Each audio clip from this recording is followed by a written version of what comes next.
Bonsoir et bienvenue en ce lundi 5 avril 2021. Et nous en sommes arrivés ce soir à la méditation numéro 381 et plus particulièrement à la méditation numéro 95, j'ai du mal à le dire, dans le livre de l'Apocalypse que nous méditons depuis le 1er janvier de cette année. Avant de poursuivre dans notre méditation du jour, eh bien prions. Ô Père, dans le nom de Jésus, bien-aimé Saint-Esprit, après cette semaine que nous venons de passer, tout ce que nous avons médité, tout ce que tu nous as enseigné, tout ce que tu nous as éclairé, tout ce que tu as fait pour chacun d'entre nous, eh bien, nous venons encore, en toute humilité ce soir, te remercier pour ton enseignement que tu vas encore nous déverser en nous, nous éclairer. Que ta présence, une fois de plus, eh bien, nous émerveille, comme chaque jour. Et que tout ce que nous recevrons de toi, Seigneur, par notre bien-aimé Saint-Esprit, eh bien, vienne épurer, vienne retirer encore tout scorie qui pourrait être encore enfoui en nous. Alors, une fois de plus, merci. Merci pour tout ce que tu fais pour nous au quotidien, à chaque seconde de notre vie. Et n'oublions pas une seule chose, tu es là, avec nous, parmi nous, où que nous soyons, eh bien, tu as tes regards sur nous, Père. À toi toute la gloire. Amen. Alors, après cette semaine donc particulière où nous avons pris sur les 8 derniers jours, eh bien, jour après jour, afin de bien comprendre ce que notre Seigneur a fait ces derniers jours. Et hier, c'était, je dirais, le feu d'artifice, le bouquet final. Eh bien, oui, Seigneur, tu es vivant. Oui, la pierre a été roulée. Oui, le tombeau est vide. Et oui, tu intercèdes pour nous maintenant auprès du Père, auprès de qui tu es assis, à qui t'a donné toute autorité dans les cieux, sur la terre, sous la terre, sur les anges, sur les pouvoirs, les principautés, sur toutes les dominations, quelles qu'elles soient. Et oui, tu es la tête, nous sommes le corps, et l'ennemi est sous nos pieds. Et nous l'avons vu hier, nous avons compris que tu as été récupéré, eh bien, après avoir prêché durant ce temps, avant la résurrection, eh bien, tu as été prêché dans le séjour des morts. Nous l'avons étudié, médité hier, et tu nous as éclairé de ta parole, et tu as récupéré les clés. Parce que tu es vainqueur. C'est toi qui détiens les clés du séjour des morts. C'est pourquoi tu as toute autorité, y compris dans le séjour des morts. Et tu as été, eh bien, encouragé tous ceux qui s'y trouvaient, en tout cas, qui avaient la foi, qui avaient gardé la foi, tous ceux qui s'étaient endormis, qui étaient morts selon la chair, mais qui s'étaient endormis, qui étaient là, qui peut-être ne savaient pas, n'avaient pas eu cette chance de t'avoir et de comprendre qui tu es, eh bien, tu as été les encourager et leur dire, maintenant, vous savez, et je viens bientôt, et je viendrai vous chercher en premier. Et nous savons donc maintenant, et nous comprenons mieux maintenant, eh bien, tout ce que nous avons étudié, médité, mastiqué depuis le 1er janvier de cette année dans le livre de l'Apocalypse. En tout cas, j'espère que cela vous a éclairé. En tout cas, ça a été le cas pour moi. Et notamment tous ces messages que notre Seigneur donne à Jean, le dépositaire de ce message, qu'il devait apporter à chacune des églises. Et nous en sommes à la 4e, c'est-à-dire à l'église de Thyatire. Et on a étudié déjà, on a bien commencé, en tout cas ce message, ce 4e message, qui est pour l'église de Thyatire, qui représente l'esprit, qui permet de comprendre l'esprit spirituel qu'avait et qu'elle a toujours aujourd'hui l'église de la papauté, parce que ce message à la 4e église, à l'église de Thyatire, représente et l'image de l'église dans l'époque terrestre, qui va de l'an 500 à aujourd'hui, mais qui est aussi un message pour chacun d'entre nous d'avertissement. Et ce message à l'église de Thyatire s'étire du verset 18 au verset 29 du chapitre 2 du livre de l'Apocalypse. C'est le message le plus long aux 7 églises. Et nous allons juste reprendre du verset 20 au verset 23. Il est écrit: Mais ce que j'ai contre toi, c'est que tu laisses la femme Jézabel, qui se dit prophétesse, enseigner et séduire mes serviteurs pour qu'ils se livrent à l'inconduite et qu'ils mangent des viandes sacrifiées aux idoles. Je lui ai donné du temps.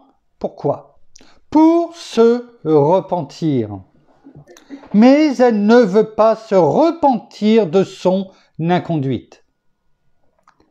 Voici que je la jette sur un lit, ainsi que dans une grande tribulation, et ceux qui commettent adultère avec elle, à moins qu'ils ne se repentent de ses œuvres. Je frapperai de mort ses enfants. Toutes les églises connaîtront que moi, je suis celui qui sonde les reins et les cœurs, et je vous rendrai à chacun selon ses œuvres. Alors, en ce qui me concerne, le message que nous avons lu de nombreuses fois, pendant que nous le méditions, eh bien, je dirais, je le perçois, je le vois encore d'un autre œil aujourd'hui. Bien sûr, cela ne remet pas en question tout ce que nous avons vu, mais on comprend que pourquoi le Seigneur insiste. Et finalement, il a insisté dans les 3 premières églises également. Il était important de se repentir. Mais là, encore plus, je dirais presque. Regardons ce qui est dit. Il dit, tout simplement, ce que j'ai contre toi, c'est que tu laisses la femme Jézabel, qui se dit prophétesse, enseigner et séduire mes serviteurs pour qu'ils se livrent à l'inconduite et qu'ils mangent des viandes sacrifiées. Le Seigneur nous avertit, nous dit, ne te laisse pas enseigner par quelqu'un d'autre que la parole de Dieu. La parole qui est esprit et vérité. Laisse le bien-aimé Saint-Esprit, pour toi aujourd'hui, te conduire, t'illuminer, ouvrir tes yeux spirituels à ta vérité, Père. À toi, Seigneur, à ton message. Nous avons cette chance aujourd'hui de tout avoir sous les yeux. Alors, laissons-nous nous éclairer. Et on peut voir au verset 21 lorsqu'il nous dit, notre Seigneur, je lui ai donné du temps, pourquoi? Pour se repentir. C'est important. Il le dit une deuxième fois derrière, mais elle ne veut pas se repentir de son inconduite. Avant ce que nous avons vu de toute la semaine jusqu'à hier, il n'y avait pas possibilité de se repentir. Il n'y avait pas possibilité de se repentir. Aujourd'hui, on se repent auprès de qui? Auprès de notre Seigneur. On vient à genoux devant lui, nous demander, nous repentir de tous nos péchés et il nous pardonnera. Il nous pardonnera. Mais c'est le seul. Il le dit dans Jean 14, verset 6, « Moi, je suis le chemin, la vérité et la vie, et nul ne vient au Père que par moi. » C'est par lui que nous avons ce chemin ouvert auprès de notre Père, afin de recevoir cet esprit d'adoption par lequel nous crions « Abba, Père ». Et c'est important que nous le comprenions, parce que l'ennemi ne veut pas que nous le sachions. Il veut que nous allions et que nous croyions que nous sommes enfants de Dieu en allant auprès, nous repentir ou demander pardon auprès d'un autre médiateur. Mais il n'y a qu'un seul médiateur, Jésus-Christ, homme. C'est ce que la parole nous dit. Et notre Seigneur nous le confirme. Et sans l'œuvre de la croix, sans tout ce qui s'est passé, pendant la semaine qui vient de s'écouler, et ce que nous avons vu détaillé jour après jour, nous n'aurions pas cette phrase du verset 21. Je lui ai donné du temps pour se repentir. Alors, si ce n'est pas le cas, nous savons aujourd'hui que nous pouvons à tout moment venir auprès de notre Seigneur et nous repentir.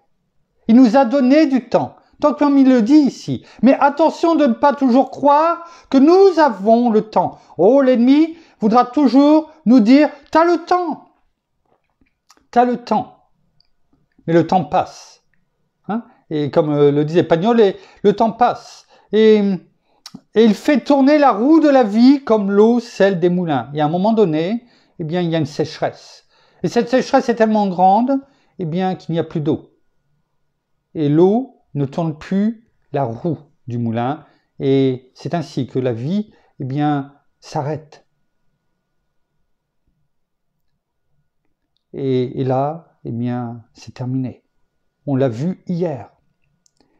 Et tout ce que nous avons vu ces 8 derniers jours, est là pour que nous comprenions davantage ce que notre Seigneur nous dit. Sans son sang versé à la croix, il n'y aurait pas de possibilité de nous repentir. Verset 22. En vous le lisant encore là maintenant, eh bien, j'ai noté quelque chose.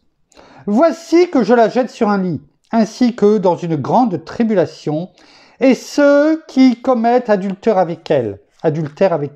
Là, bien sûr, il jette sur la lit cette Jézabel. Hein, on est d'accord.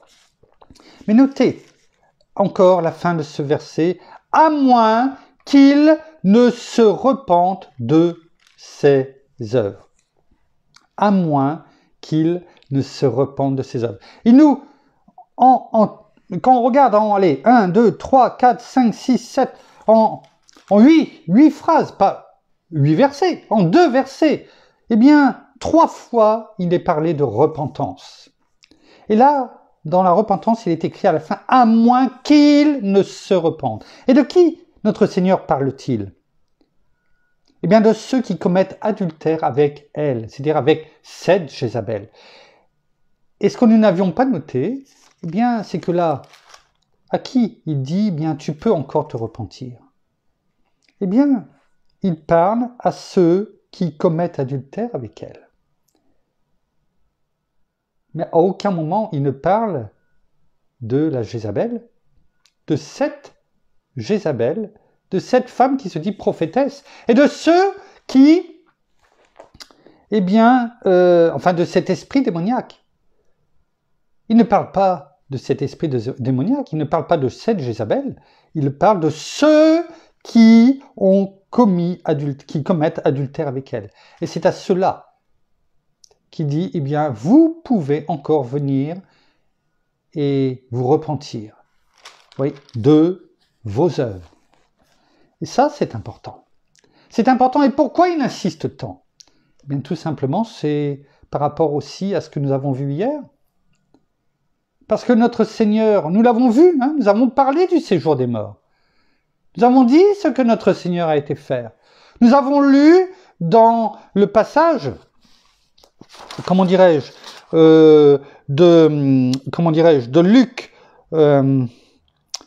de Luc 16, versets 19 à 31. Hein, ce passage de Lazare, hein, du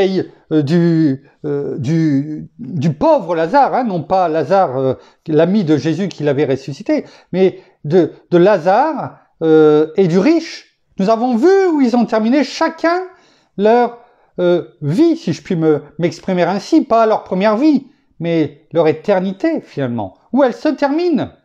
Nous avons vu cela.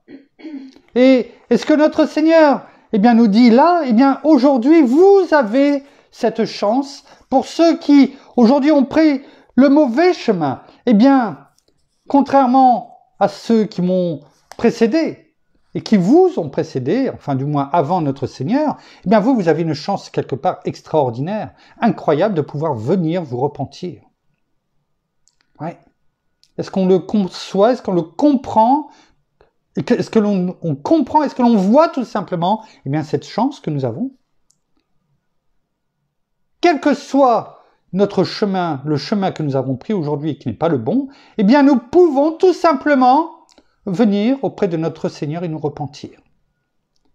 De faire un demi-tour à 180 degrés, de changer totalement et complètement de vie. C'est de changer notre façon de voir les choses et de les voir avec l'œil, avec nos yeux spirituels, en laissant notre bien-aimé Saint-Esprit nous conduire. Pourquoi le Seigneur insiste-t-il autant sur la repentance? Parce qu'il veut nous éviter, eh bien, ce chemin qui mène au séjour des morts, mais pas du bon côté.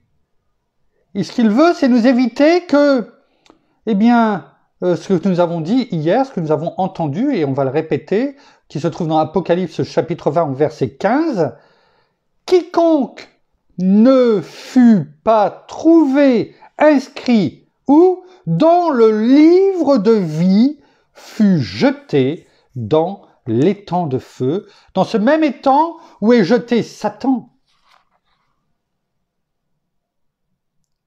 pour l'éternité. » Et ça, il veut l'éviter, il veut nous l'éviter à tout prix.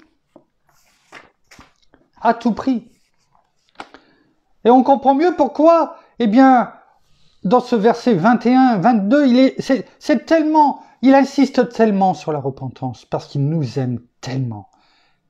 Il s'est donné pour nous. Il a souffert pour nous.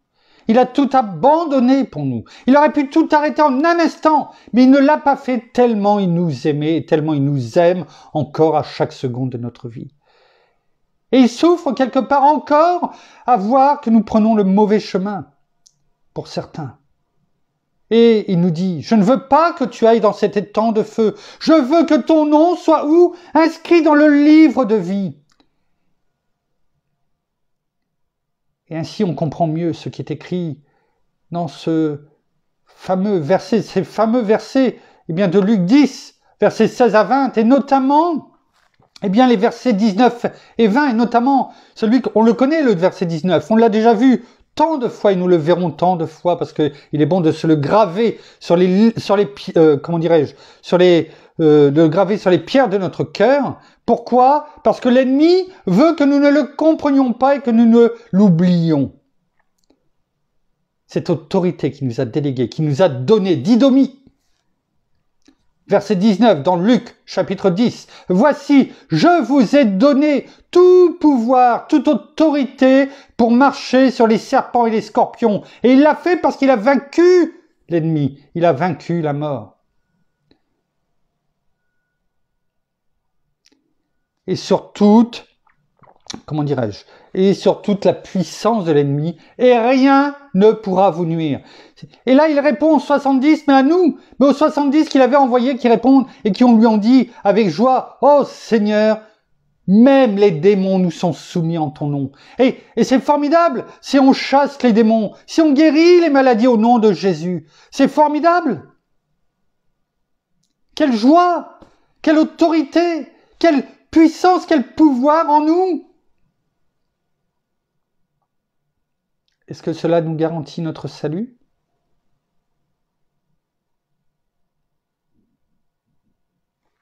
Non. Non. N'oublions pas ce que notre Seigneur a dit lorsqu'il y avait le passage des 10 vierges et aux vierges folles, lorsque la porte était fermée parce qu'elles étaient en retard et parce qu'elles s'étaient endormies. Spirituellement, attention, et qu'il a dit quand elles ont frappé, nous avons guéri les malades, nous avons chassé les démons en ton nom. Tout comme les 70 se réjouissaient, et le Seigneur a dit, je ne vous ai pas connus. Trop tard. Et ce verset 20, après cette autorité qui nous est déléguée. Et donc il a dit, finalement, il a répondu aux disciples en disant, mais finalement, mais c'est normal. C'est normal que les démons vous soient soumis en mon nom. Parce que je vous ai donné toute autorité, tout pouvoir, c'est normal. Sur toute la puissance de l'ennemi.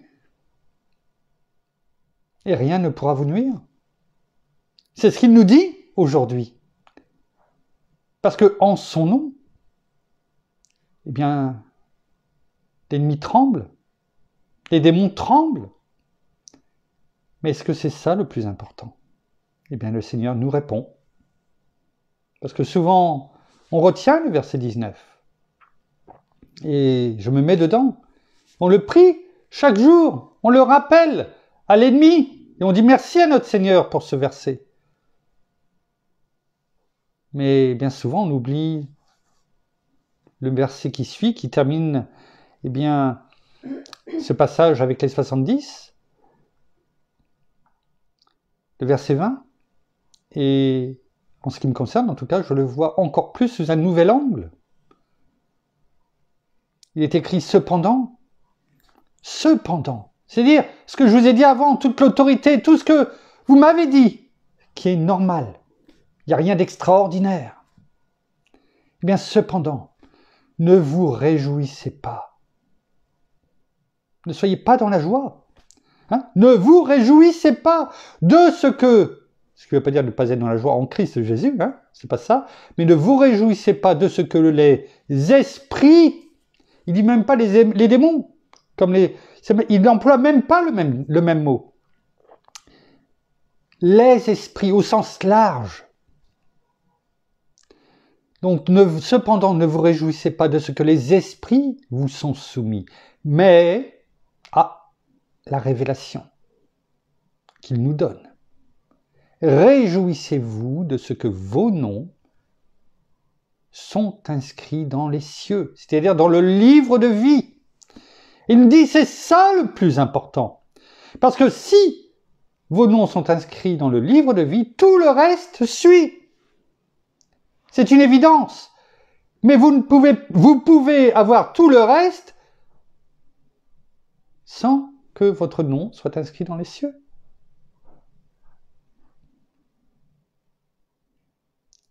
Autrement, il ne nous dirait pas, cependant, ne vous réjouissez pas de ce que les esprits vous sont soumis, mais réjouissez-vous en premier, cela sous-entend.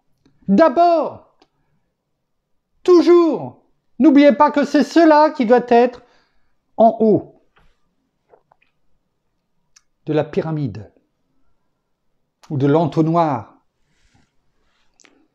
Parce que si ce n'est pas en haut, eh bien, il n'y aura plus rien en dessous.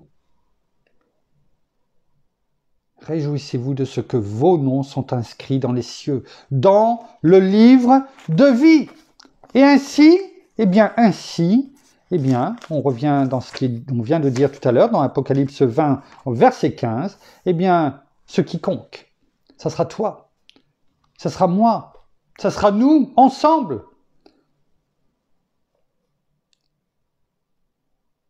Notre nom sera trouvé dans le livre de vie, et ainsi, nous éviterons ce que le Seigneur veut à tout prix nous éviter, c'est-à-dire les temps de feu, la géhenne. C'est ce qu'il veut nous éviter.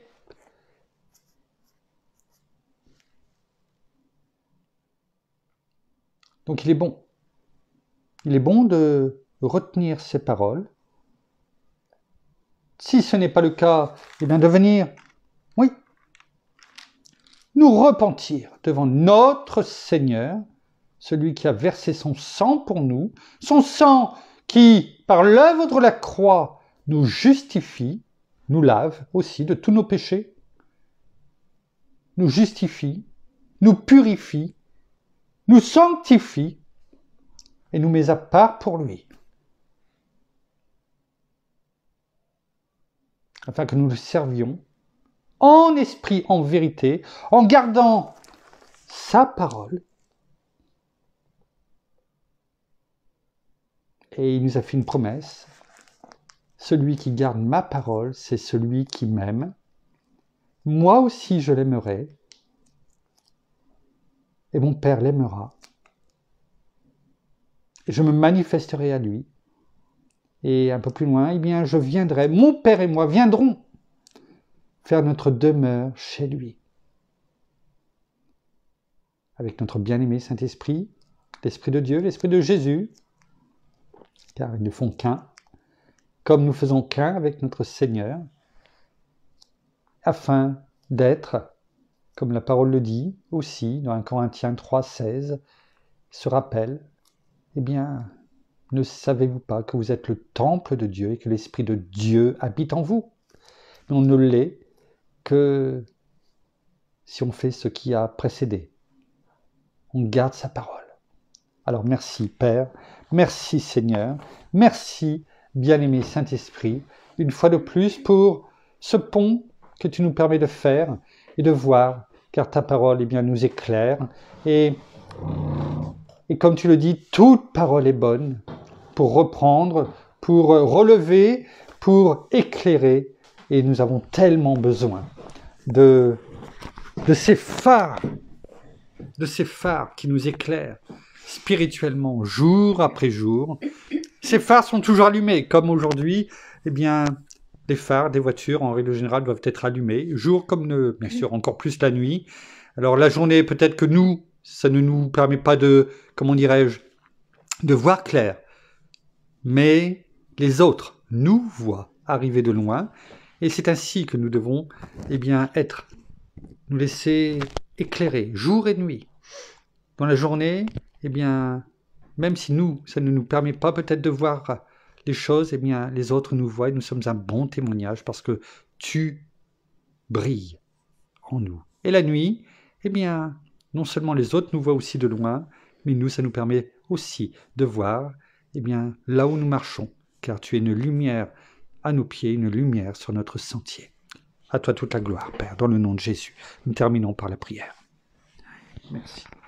Merci Seigneur, et bien encore pour la parole de ce soir. Merci encore pour cet enseignement, mais aussi pour ce moment de partage. Merci parce que nous savons que nous pouvons venir à toi librement, que nous pouvons venir à toi sans te déranger, sans quoi que ce soit, parce que tu es là et que tu nous reçois, quel que soit le moment. Alors ne restons pas avec toutes ces choses qui peuvent peut-être nous peser pour certains d'entre nous, sur notre cœur, dans notre vie, mais vraiment venons te les remettre, venons vraiment nous repentir de tout ce qui peut être encore caché, qui a besoin d'être tout simplement mis à la lumière, d'être révélé, afin que nous savons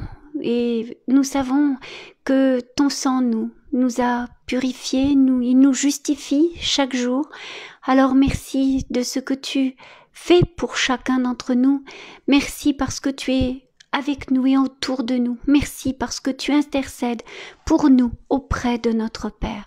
Alors venons à toi dans n'importe quel moment, avec, si petit soit-il, quelques mots, tout simplement pour te dire merci et tout simplement te révéler, te dire ce que nous avons dans notre cœur, dans notre vie, même si tu nous connais par cœur, même si tu sais déjà ce que il y a en nous qui peut nous faire peur,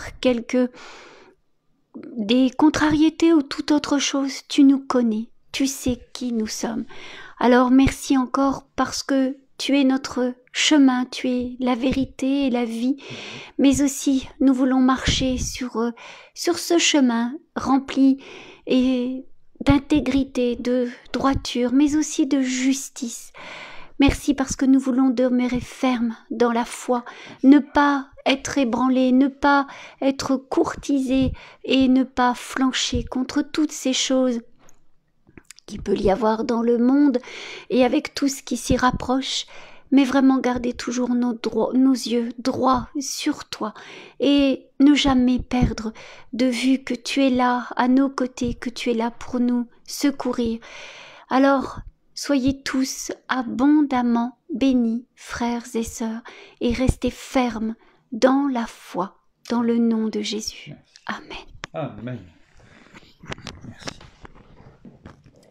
Voilà, ainsi s'achève la méditation de ce soir. Nous vous bénissons abondamment de toutes les bénédictions spirituelles dans les lieux célestes en Christ. Nous saluons nos amis au Québec, au Canada, en francophonie, en France, à Paris, tout autour de chez nous. Et nous vous souhaitons, pour certains, une agréable fin d'après-midi, de soirée en tout cas, pour chacun et pour toutes et tous. Et un bon appétit pour ceux qui vont passer à table. Et en tout cas, pour toutes et tous, une excellente nuit. Et nous vous donnons rendez-vous, demain, au même endroit, à la même heure, 18h30 environ. Et soyez bénis en attendant. À demain. Au revoir.